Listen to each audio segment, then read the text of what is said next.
አራዳ ግራሜ እንደቀጠለ ነው የሳምንቱን አራዳ ዜናዎች ይዘንላችሁ ቀርበናል እነዚህ ባለማችን ላይ ተሰሙ ኡነተኛ ዜናዎችን ከቀልድ ጋር አዋስተን ይዘንላችሁ የምንቀርበው እኔ ናትናኤል አብርሃምና እኔ ናሆም በየነ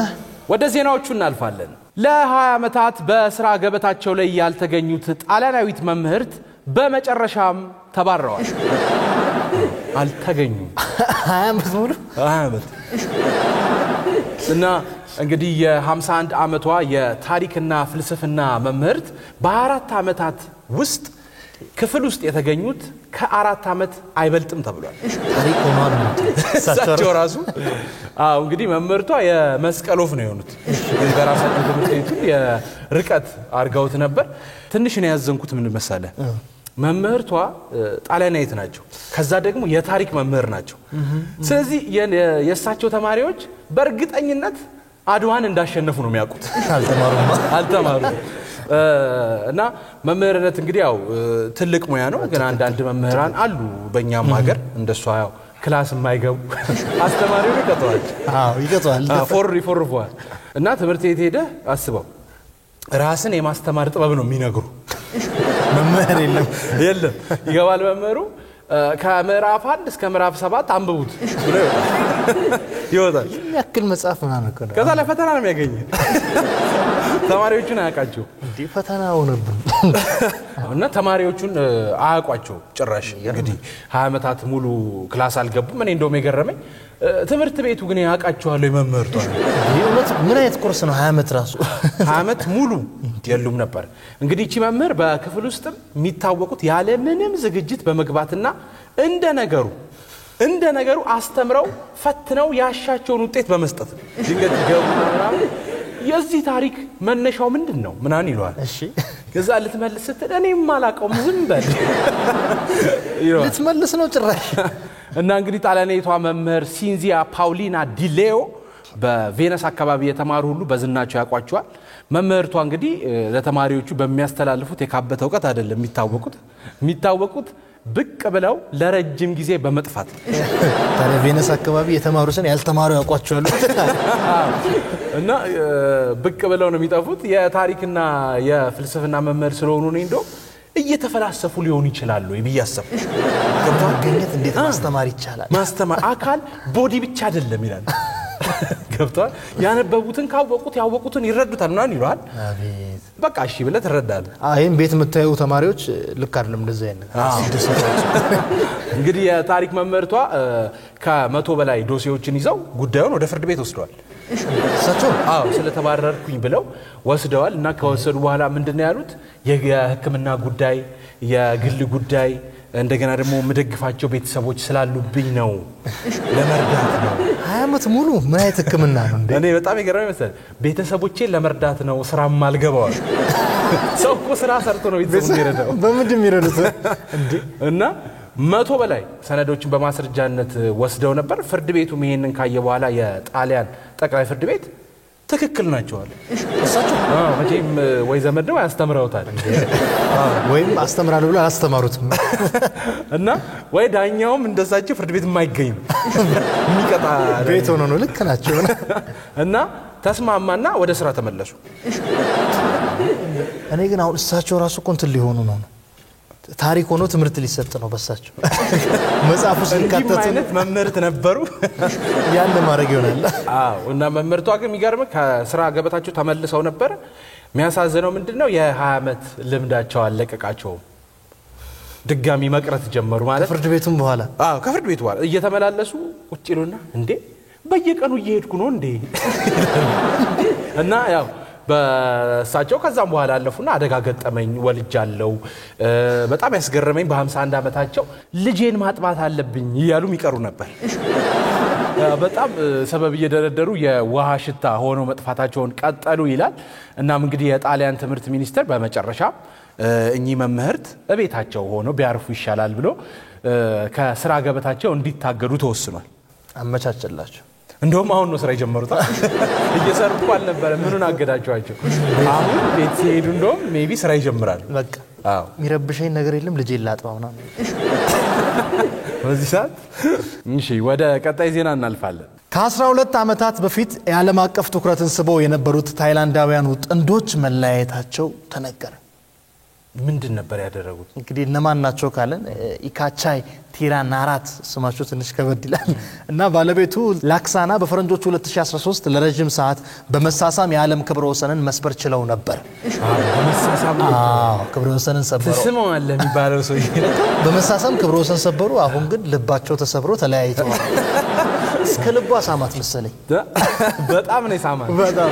ጥንዶቹ በዓለም ድንቃድንቅ መዝገብ የእረፍት ግን ተከትለው ለ58 ሰዓታት ከ35 ደቂቃ ከ58 ሰኮንድ ከንፈሮቻቸው ሳይላቀቁ ቆይተዋል 58 ሰዓት ይሄ የከንፈር ወዳጅ የሚባለው ትክክለኛ ይህም እንግዲህ የፍቅራቸውን ጥልቀትና አካላዊ ብርታታቸውን ነው የሚያሳየው ቢባልም ከሁለት ቀን በላይ ምንም እንቅልፍ ሳይተኛ የመሳሳም ማራቶን ሪከርድን የሰበሩት ጥንዶቹ የፍቅርና ጽናት ተምሳሌት ሆነው ለ12 ዓመታት 12 ዓመት በጣም ብዙ ነው በነገራችን ላይ ከዘለቁ በኋላ ግን በፍቺ መለያየታቸው ተሰምቷል ከንፈራቸው ሳሳ መሰለኝ አሁን ባልየው እንግዲህ በማህበራዊ ገጹ ላይ ከትዳር አጋሩ ላክሳና ጋር መለያየቱን ገልጿል በነገራችን ላይ ግን ሰው በትዳር ዘመን ሁሉ የሚሳሳምበት ነው ኮንሱ ባንዲ ለሪከርድ እሱ ነው ያሰለቻቸው 58 ሰዓት ሙሉ ከተሳሳምክ እኮ እንዴት ነው አታውሩም እንዴ ባለቤቷም እንግዲህ ከሷ ጋር ያሳለፍነው አስደናቂ የህይወት ጉዞ ቢቋጭም ቢቀርም ክብረ ወሰን የሰበርንበትም ሆነ ሌሎች አስደሳች ትዝታዎች አብረውኝ ይዘልቃሉ ብሏል ግን እኔ ሳስበው ሁለቱም በየፊናቸው አዳዲስ ሪከርድ ሊያሻሽሉ ይመስለኛል በአዳዲስ ከንፈር ሌላ ሐሳብ ነበር አሁን እኮ ሲያገቡ መስፈርታቸው ብዙ ምን ያህል ደቂቃ ተቆያል ስትስም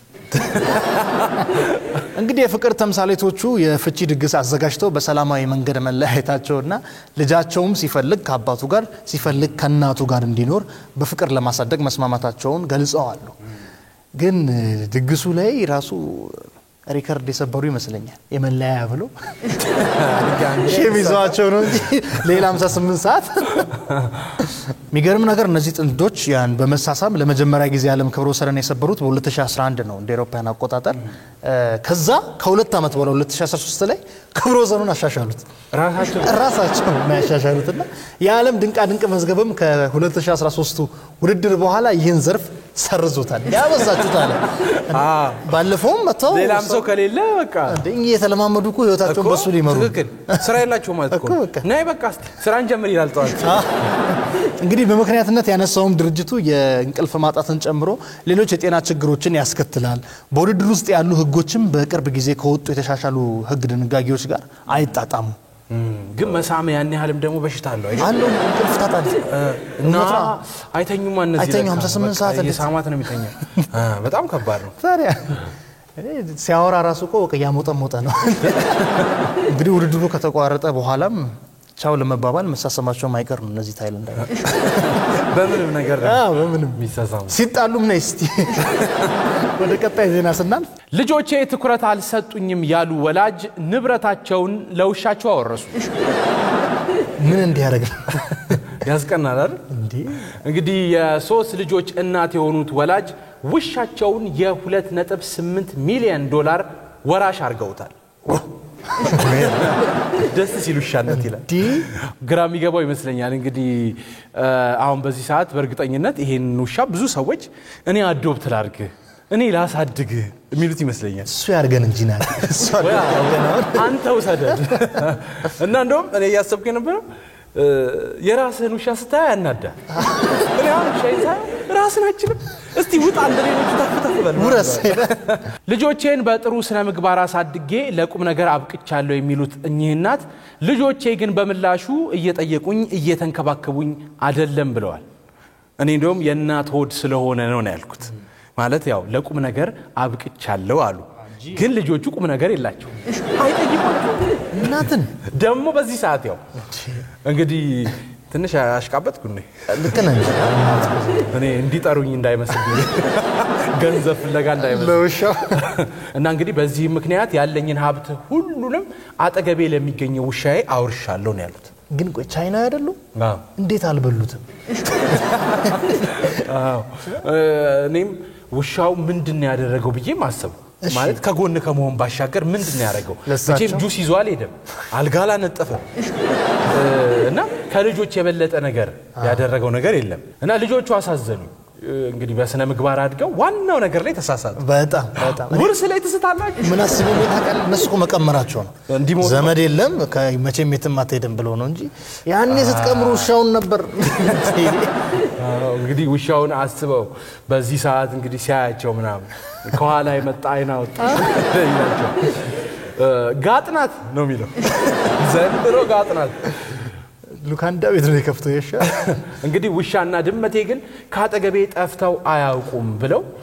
ያው እኔ የት ይሄዳሉ ብለው እንዳሰቡ አልገባኝም ውሾቹ ድመትም አለችበትና ድመቴውም መቼም ያው ጎረቤት ቻይናውም ውሻ ምናምን ስለሚበሉ ነው ያልሄደች እንጂ ድመት በባህሪዋ ትሄዳለች አሁን ከልጇ አንድ ወተት ቢሰጣ ተታነም ላጥ ብላ ትሄዳለች ውርሱን ላጣቅ እና ያለኝ ንብረት ለውሻዬም ብቻ ሳይሆን ድመቴንም እጨምራለሁ ብለው የሚገርም እስከ ህይወት ፍጻሜያቸው ድረስ እንዲኖሩበት እፈልጋለሁ ያሉ ሲሆን መቼም ድመት አስባት ምን ብዙ አመት አይኖሩም እኮ አሁን እኔ ያሳሰበኝ ከዛ በኋላ ማን ነው የሚወርሰው ገንዘቡ ካላለቀ እንዴ ውሻ ምን አድርጎ ይጨርሳል ሴትዮዋ እኔ እንደው ላለው ነው ቤት ውስጥ ውሻና ድመት ነበረ ቃሎለቱ ሰጡ እንኳንም አህያ ምናምን እንኳን አልኖራቸው ለልጆቻቸው ያናዳላ ገብቷል ይሄ ነገር ግን ቅኔ አይደለም እንዴ ለልጆቻቸው አውርሰው ለውሻዎች ያርውሻ አልጠየቁኝ ውሻ ናችሁ ይያሉ እንዳው ያናዳ አሁን እኔ ምን ሆነ ይደበረኝ አሁን ለሁሉም እንስሳ ሲያወርሱ አህያ ቢኖራቸው ልጆቻቸው ይደብራቸው እኛ ያለ ለአህያ ማዬ እንግዲህ በልጆቻቸው የተማረሩት እናት ገንዘባቸውን የሚያስተዳድረው ጠበቃ እንክብካቤ የሚያደርጉላቸውን የእንስሳት ሐኪምና ለእንስሶቹ ማለት ነው ሌሎችም ባለሙያዎች ቀጥረውላቸው ይሄ ዘገባ በይዘበይ ለህዝብ ከወጣ በኋላ ብዙዎች መነጋገሪያ አድርገውት እንደውም ምንድነው የተባለው ወላጆቻቸውን የማይጠይቁ ልጆች እንዲቀጡ የሚያደርግ ህግ ቢወጣ ይሻላል አሉ ወደ ቀጣይ ዜና እናልፋለን ፈረንሳይ አዲስ አርቲፊሻል ኢንተለጀንስ ወይም ኤአይን ሚኒስተር አድርጋ ሾመች ኤአይ ጥያቄ እስታክ ቢያደርግስ በሚኒስተር ደረጃ ብሎ ቢቆምስ አሁን ፖለቲካሊ ኢሹ ተነስቶ ተዋጉ ብሎ እስታክ ቢያደርግ እኮ ሳይረጋጋ እንግዲህ የፖለቲካ አለመረጋጋት ውስጥ ያለችው ፈረንሳይ ከፓሪስ ኦሎምፒክ መስተንግዶ በኋላ ወደ ቀድሞ የፖለቲካ ትኩሳቷ ተመልሳለች በድንገት ካቢኔያቸው መበተን አዲስ የህግ አውጪ ምክር ቤት ምርጫ እንዲካሄድ ያደረጉት ኢማኑኤል ማክሮን አዲስ ካቢኔ በማዋቀር ላይ ናቸው ሲታወቃል በአዲሱ ካቢኔያቸውም የሰው ሰራሽ አስተውሎት ወይም አርቲፊሻል ኢንተለጀንስን ሚኒስተር አድርገው ሾሟል እንግዲህ በዚህም ስብሰባ ላይ የማይተኛ ጉቦም ማይቀበል ፈንቅለ መንግስት ማይሞክር ሻይ ሰዓት ለስብሰባ ወጥቷል ማይባል ምርጥ ሚኒስተር ፈረንሳይ አግኝታለች እሷ ያ ስሜትም ግን አልባ ስለሆነ ደግሞ አይረዳም ነው ችግሩ ሰው ባንዱ ጎን አይሰማህም በቃ ሰዓት ማርፈድ የለም ምን የለ በሱ ሚኒስተር መስሪያ ቤት ስር የሚሰሩ ሰዎች እንዳለ ብረት ገጥሞኝ ነው እኮ ሰው ታሞ ተባረራል እንግዲህ የሃርቫርድ ዩኒቨርሲቲ ምሩቅ የሆኑት ክላራ ቻፓዝ አዲስ የተቋቋመውን የሰው ሰራሽ አስተውሎት ሚኒስተሩን እንዲመሩ ተሽመዋል አየ ከላዩ ለሚመሩ አነስታሉ ያው ለጊዜውም ቢሆን በሰው ልጅ ቁጥጥር ስር ነው የኔ ጥያቄ ግን ደሞዝ አለው ወይ ኤአይ ደሞዝ አለው ይረብሽ ገንዘቡ ነው ልከፍሉት ነው ለዚህ ደሞዝ አለው ወይ ገባ ስንት ሰው እኮ የሚፋየትለት ቦታ ነው ቀለል አድርጎ የሆነ አፕ ሲገባበት ደሞዝ ደግሞ ትክክል ነው ሰው ሳተው ነው ዘመዳተው ነው አሁን ደው ዘመድ ትክክል አይደለም የፈረንሳይ ቴሌኮሙኒኬሽን ቴክኖሎጂ ኩባንያ በስራ አስኪያጅነት ተሰራ ነበር አሁን የኤአይ ሚኒስተሩን ምትመራው ሴትዮ በስኬታማነቷም ይታወቃል ተብሏል አየ ሰውን አልፎም እንትን ኤአይንም መቆጣጠር ትችላለች ነው ኦኬ እንግዲህ ፕሬዝዳንት ማክሮን ኤአይ በሚኒስተር ደረጃ የሾሙት ፓሪስን የሰው ሰራሽ አስተውሎት ማዕከል ለማድረግ ካላቸው ዓላማ የተነሳ ነው ያን ዓላማ ለማሳካት ሲሉ ነው ሚኒስተር ያደረጉት ኤአይን ማለት ነው አይ ማርኮን ቀስ በቀስ አልጋ ወራሻቸውን ራሱ ኤአይ ሊያደርጉት ይመስላል ያ ሊተኩ ለዚህም እንግዲህ ስልጣን እስከ መስጠት ደርሰዋል ሰው ማመን ቀብሮ ነው የሚል ብዙ ሰው አይተው ሊያምኑ አልቻሉ ምን ነው ማክሮን ሲባል ሰው ማመን ቀብሮ ትክክል እኮ ኢቭን ስልጣን ሽኩቻ አለ ገብቷል ይቀምርብህና ምናምን ቦታን ይዟል ይሄን ታስቀምጣለህ ቦታን ዘገባው አክሎም በሰው ሰራሽ አስተውሎት ላይ ዓለማችንን እየመራች ያለችው አሜሪካን ለመፎካከር ፈረንሳይ እቅድ እንዳላትም ጠቅሷል በዚያ ያያዛቸው ደግሞ ኤአይን ፕሬዝዳንት አድርጎ ይሾሙና ፕሬዝዳንቱ ቤተ መንግስቱ የታሲባል ኮምፒውተር